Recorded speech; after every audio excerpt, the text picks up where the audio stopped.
Assalamualaikum warahmatullahi wabarakatuh. Di sini saya akan menjelaskan secara singkat domestifikasi. Domestifikasi adalah mengambil biota dari alam, kemudian dipelihara ke dalam wadah yang terkontrol.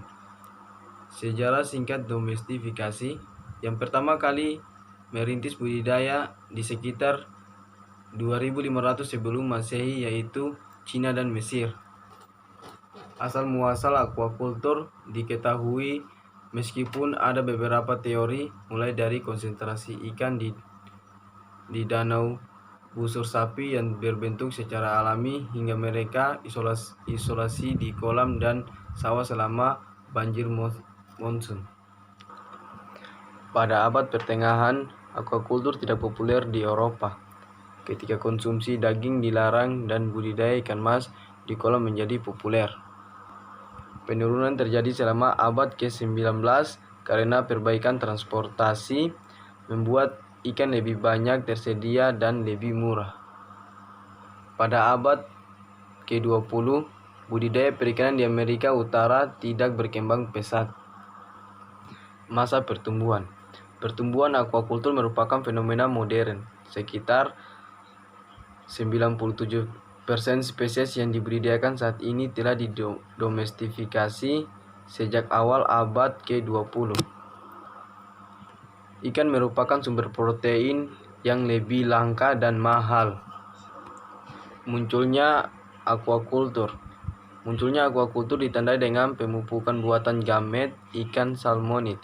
Pertama terjadi di Prancis pada tahun 1842 dan pada tahun 1866 di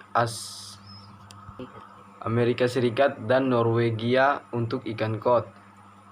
Kemunculan budidaya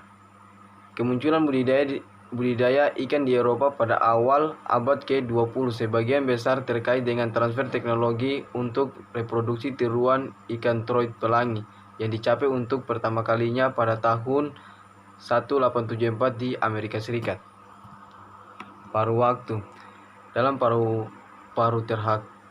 terakhir abad ke-20, konsumsi ikan meningkat lebih dari 2 kali lipat, dari 40 juta ton pada tahun 1970 menjadi 86 juta ton pada tahun 1998, sehingga mengakibatkan aquaculture adalah sektor pertanian yang tumbuh paling cepat, khususnya budidaya laut, yang sekarang mencapai puncaknya dan akan terus berkembang selama beberapa tahun ke depan.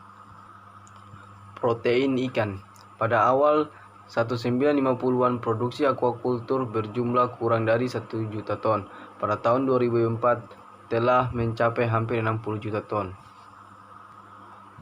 Anak benua Asia menyumbang lebih dari 90% dari total produksi dunia, dengan Cina sendiri memproduksi 50%. Saat ini, sekitar 16% protein hewani yang dikonsumsi dalam skala dunia berasal dari ikan. Dengan lebih dari 1 miliar orang bergantung pada ikan sebagai sumber protein utama. Terima kasih, mungkin itu saja yang saya bisa jelaskan tentang sejarah singkat domestifikasi.